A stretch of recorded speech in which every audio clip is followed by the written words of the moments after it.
The following program is a videotape production of the Maine Public Broadcasting Network.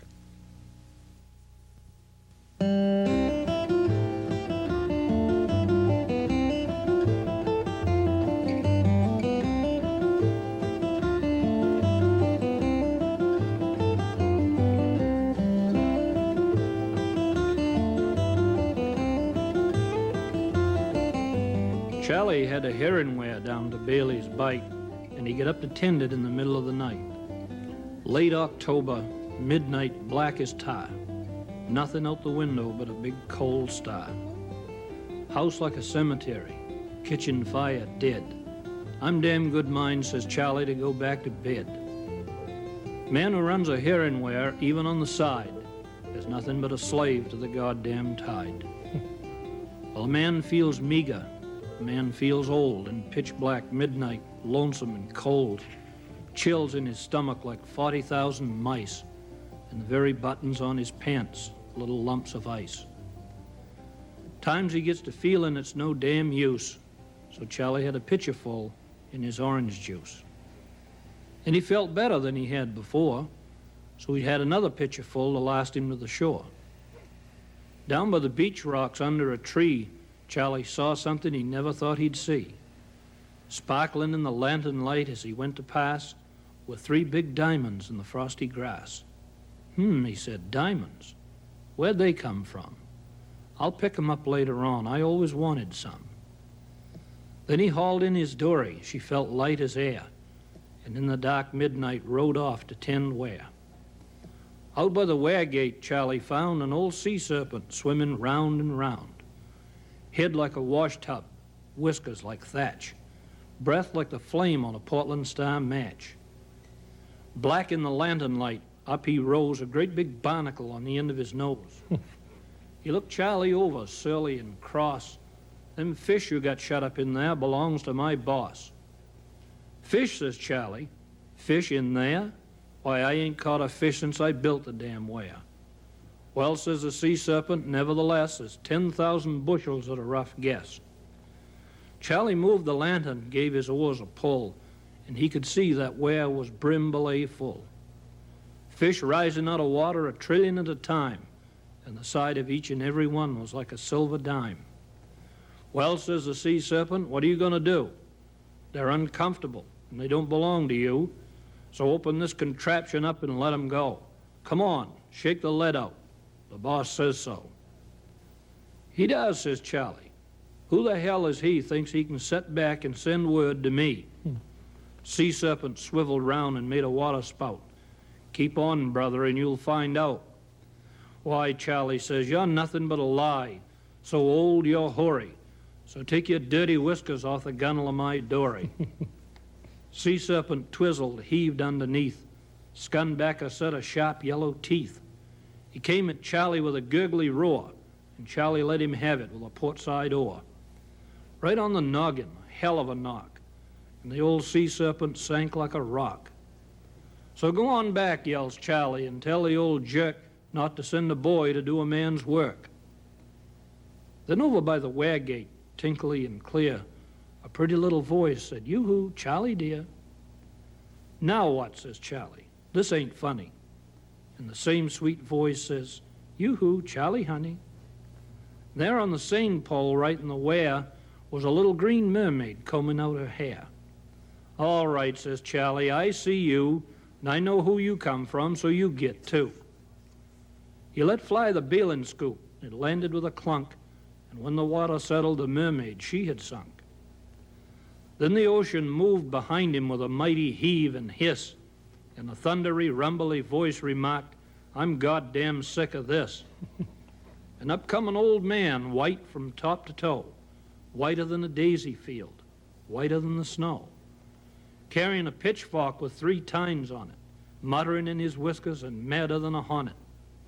My sea serpent is so lame he can hardly stir, and my best mermaid, you've raised a lump on her, and you've been pretty sassy calling me a jerk.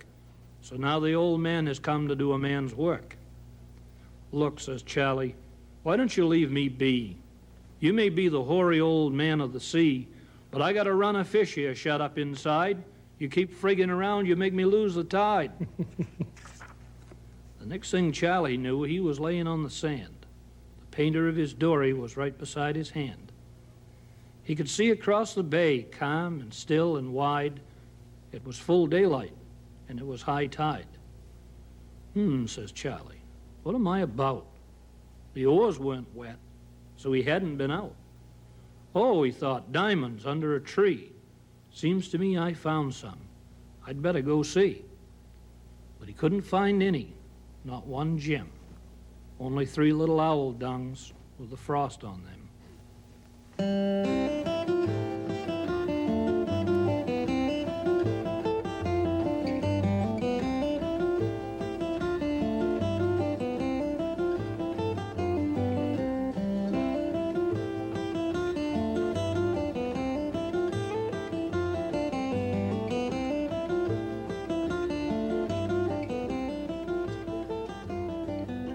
Owl dungs. Ruth Moore sure can write some funny stories. But I don't feel like reading this morning. Well, as a fella says, if you can't dance and it's too wet to plow, you can always go visit him. I believe I'll stop in to see Bill Gagnon.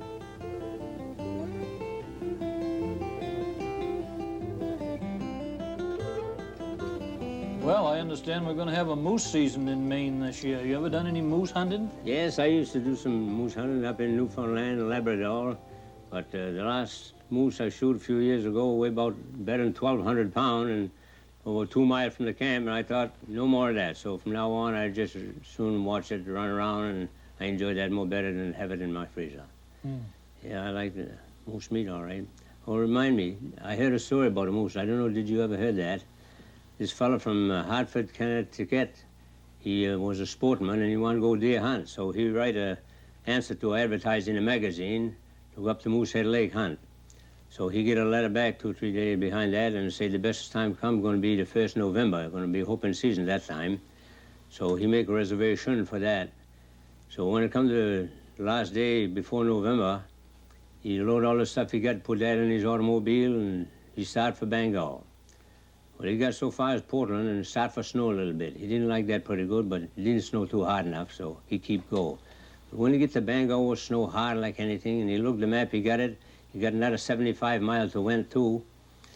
So he says, I got to try anyway. So he make the drive, and he got the hard trouble. The snow was blowing, drifting, bang, he got a flat rubber tire on that. He didn't like that pretty good too, and it was snow hard. Gee, they got snow drift, everything. So anyway, he get out and change that rubber tire, and he got a pump with it, and then he pump it full of wind, get all fixed up again. He get in, he make the drive. Anyway, it was late. It was more 12 o'clock in the night when he land up the sport camp. So he pound on the door, and the boss man open the door and look, say, hello, that's you? And the guy say, I don't see somebody else, must be me. So he says, well, come in. He said, why you didn't come more early than that? Well, he says, I've been all this time since yesterday to get up this place now. It's hard travel. Well, he said, you get ready, I'm going to show you your bedroom, and then I'm going to call you 4 o'clock in the morning to go hunt. So it was about 2 o'clock in the morning now when he get ready and went to bed. About 4 o'clock, the boss man come and say, get up now, it's time to get up, get breakfast, and go hunt. So he get himself up, come downstairs, and he said, boy, it didn't take long to spend all night up this place. So anyway, he eats some brand new second-hand bean and biscuit. Then the boss man said, it's going to be daytime in a little while now, daylight. He says, so I want you going to walk up the tote road, and you're going to find some nice fresh deer track, because it just get down snow tonight. And you follow those deer track, and you're going to shoot the deers. So he say, okay. So he grabbed the gun, he got it, and he walked up the tote road there for more than half a mile, and by he find a nice big deer track to get over. Was a cock, a big one. Gee, that's the one I want. So he make the start. He put the cock on his gun, you know, and he start follow those tracks. And he followed them all day that morning, and come noontime and start to rain hard, and he keep following. By the track start get washed out a little bit, and he didn't like that pretty good. And then he think he didn't know where he was, so he got to get back to the cabin before dark. So he turned around, he started to run back. By it started getting a little more dark, and he go more fast. And by just good and dark when he landed on the tote road. So anyway, he walked in the camp and dragged the gun by the muzzle. He was all bush out. And the boss man said, you got something? He says, no, he didn't. I think I'm going to win back home. Look, he said, I know you had a hard night last night and you didn't sleep very much, But he says, you go upstairs, took a bath, and come down and had a good hot supper. I'm going to give you a nice drink of whiskey before supper. Tomorrow you're going to get up, rested, and go get your day, and you're going to be happy after that. So he went upstairs and changed his clothes, take a bath, everything, come downstairs, and he looked for that drink. He wanted that, you know, boy, it was drool. So anyway, the guy get a fit of whiskey in a little whiskey glass about that high, and he come over and he poured about ½ inch in the bottom of the glass. He says, here, put that under your belt. The guy looks and says, how old is it, that? And the guy says, well, I don't know, but I got it in this camp more 20 years. Gosh, he says, he's awful small for his age. So anyway, he drink that and didn't took too long, too, you know.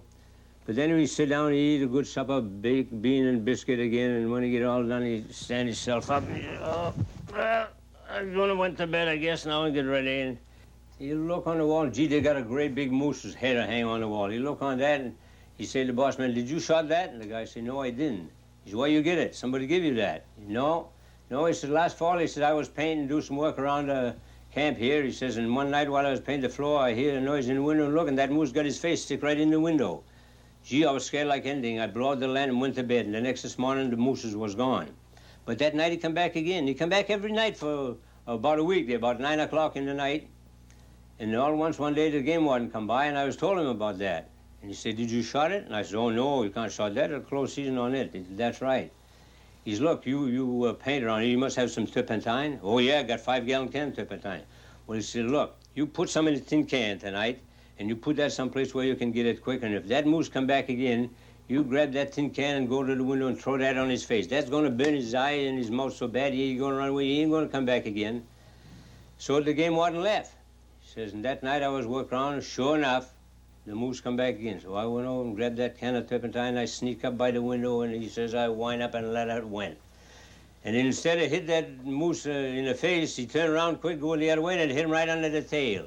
Burn! Boys, the boys did that burn, and that poor moose, he started to bellow and snort and blow and paw, and he scratched himself on the stone wall, and he ran around the cabin and blow and bellow some more and paw, and back to the stone wall and scratch again. And he kept going that way all night long, and scratching himself. And the next morning, the guy says, I went out and picked up the head and hang it up. That's all they had left with him there. I didn't know, did you hear that moose story or not? No, I never did. It's quite a story. You know, a lot of places I go talk, I told that story, and they like that. They like a lot of story. There was another fellow from Hartford, Connecticut, came up here to Maine, you know, to go deer hunting.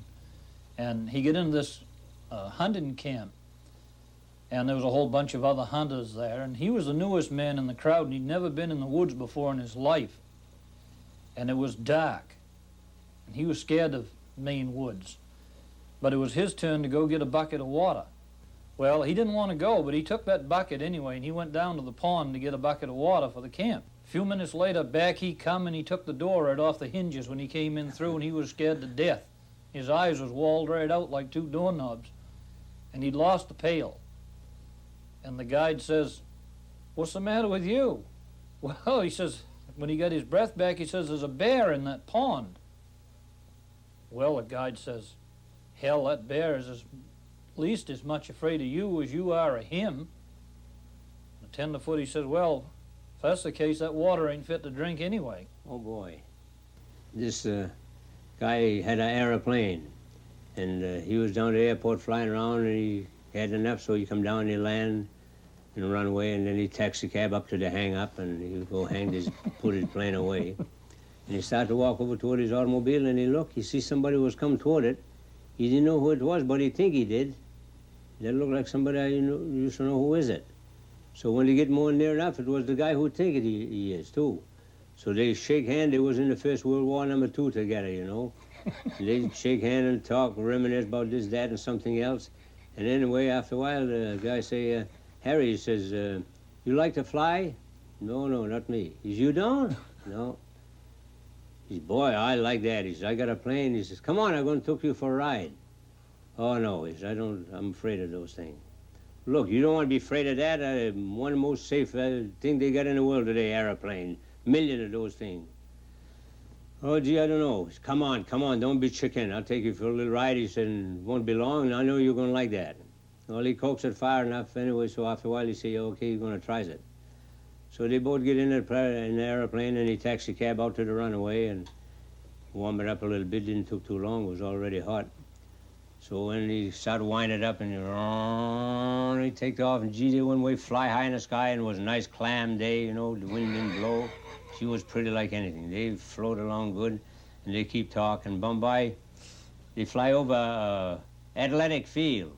There was a football game going down that place. So the pilot, he looked down. He say, Harry, look, they got a football game going down that place. Watch, we're going to have some fun with him.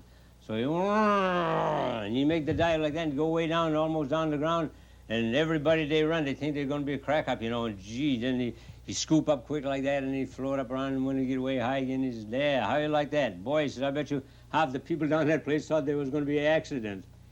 He said, half the people up this place did have an accident.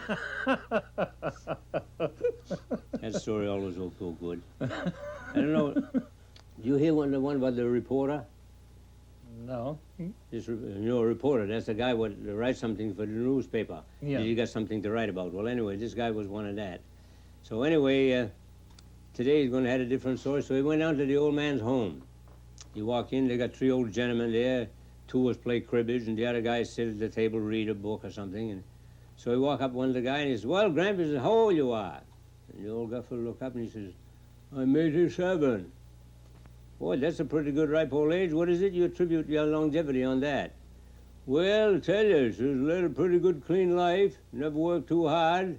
Never drank, never smoked. Took good care of myself, and I figured that's what did it. Well, he said, that's pretty good, and he write all those stuff down, you know. So then he turned around to the other old guy, and he says, Grampy, how old you are? And he look up, and he says, 96. 96? Yep. Boy, what do you attribute your longevity on that? Well, pretty much like Charlie here. He says, led a good, clean life, never smoked, never drank, never bothered with the women, always got plenty of rest, went to bed early, get up early, took good care of myself, and I figured that's what did it. Well, that's good, too. And he write all those down, and he turned around and he said to the other old guy, well, Gramp, what kind of life you lead? Well, he said, I'll tell you, I started drinking and smoking when I was only about knee-high to nothing, raised hell all my life, never did anything right, slept in a gutter more nights than I ever slept in a bed. By God, if I live the 1st of August, I'm going to be 58. That always go all right. The old town drunk back home, he was one of them fellows that he didn't bother anybody. Everybody liked him, as a matter of fact, but he was still the town drunk. He drank about a quart of whiskey every day of his life. And he lived quite a little while, too. And he only had one request of the town fathers, that when he died, he wanted to be cremated. Well, they didn't think anything of it, of course. The day came eventually that the old town drunk did die, and they was remembering that he wanted to be cremated. So they went ahead and made the arrangements. They had him cremated, and it took 3 days to put the fire out. Oh, dear. That reminds me of a story about a drunk. It was this guy and his wife had been married together for about 25, 30 years, you know. And he got some kind of business. I don't know what it is, but anyway, he had the business. And the first thing you know, business started to be not so good like it used to be. Well, he didn't like that pretty good, so he started work more hard. But business still keep go down the hill. And he worked hard like anything and keep getting worse. First thing you know, he started for drink a little bit. That didn't help pretty good, too. Because the more he drank, the more worse the business get it. And because the more worse the business get, the more he drunk. The first thing he didn't know, he was an alcoholic. He was drunk all the time. So anyway, his wife done everything she could and couldn't get him rid of the liquor. He drank all the time. So anyway, she decided she's going to left him. So she packed up all the clothes she got it and filled a couple of suitcases.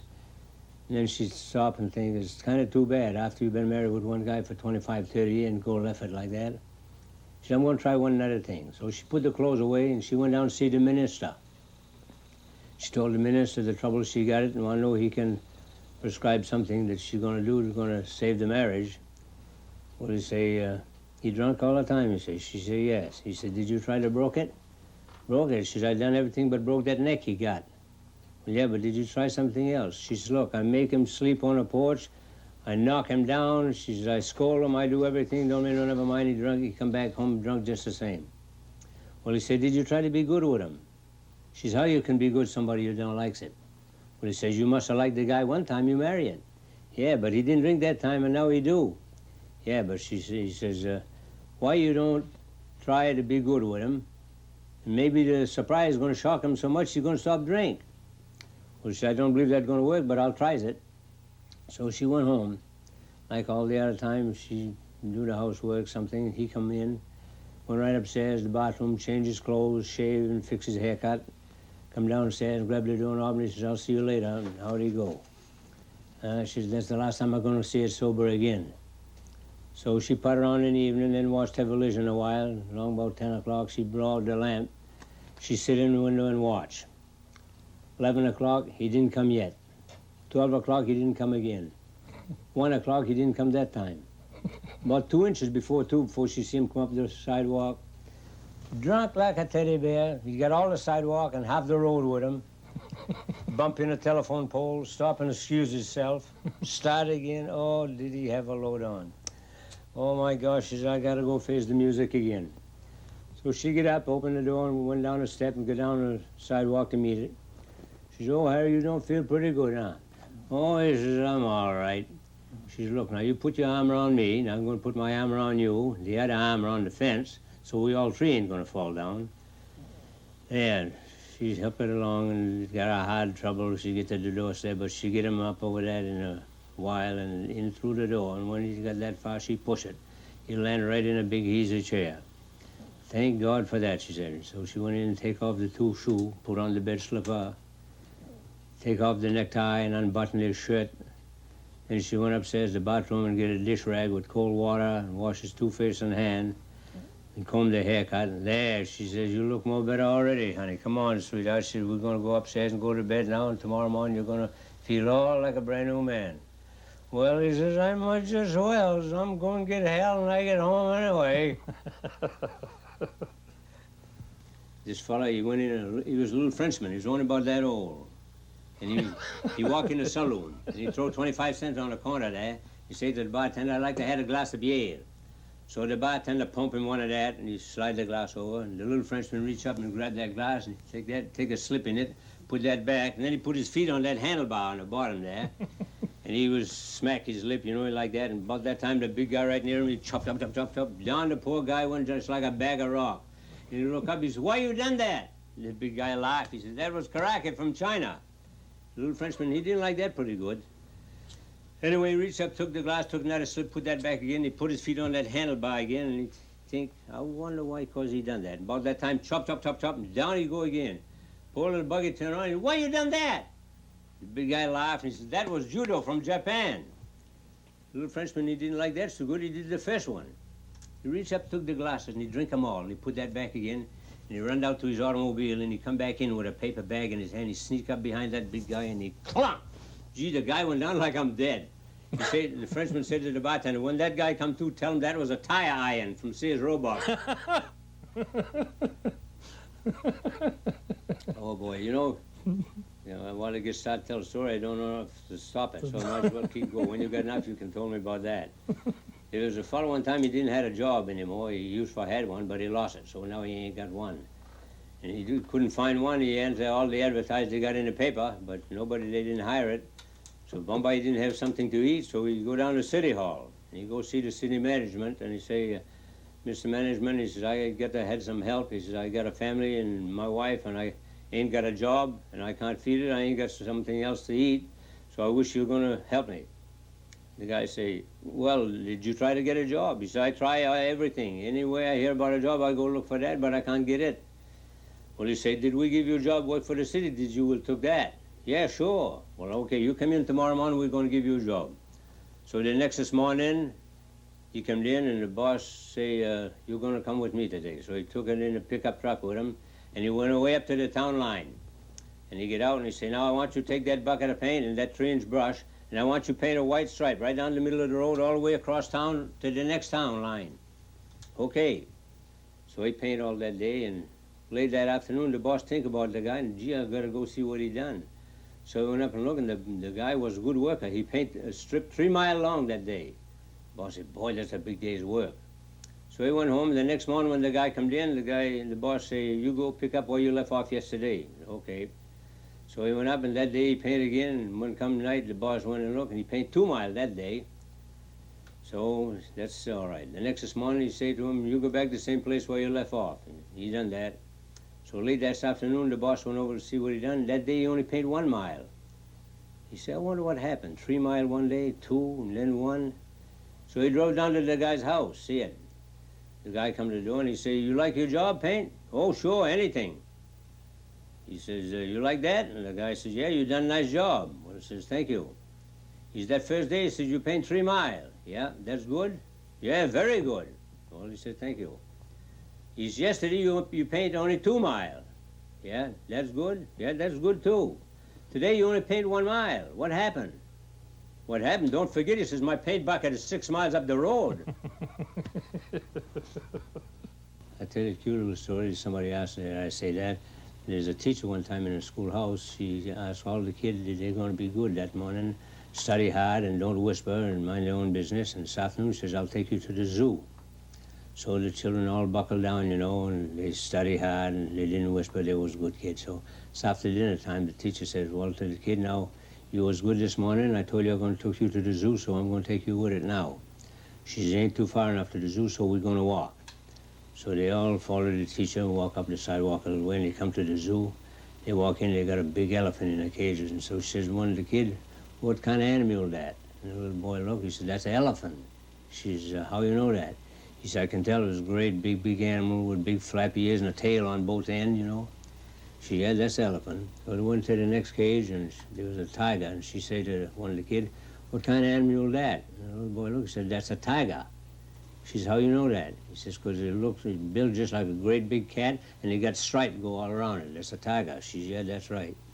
So they went to the next cages, and they got a baboon in a cage.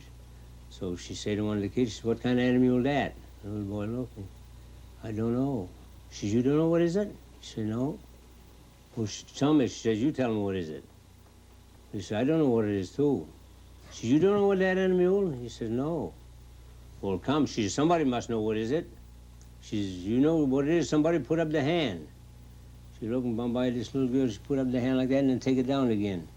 So the teacher says, you know what is it, Margaret? She says, I don't know, but I think I do. Well, she says, what is it?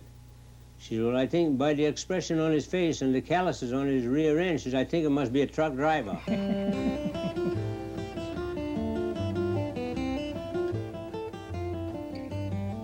If I didn't know people like Bill Gagnon, I think this long Maine winter probably would drive me crazy.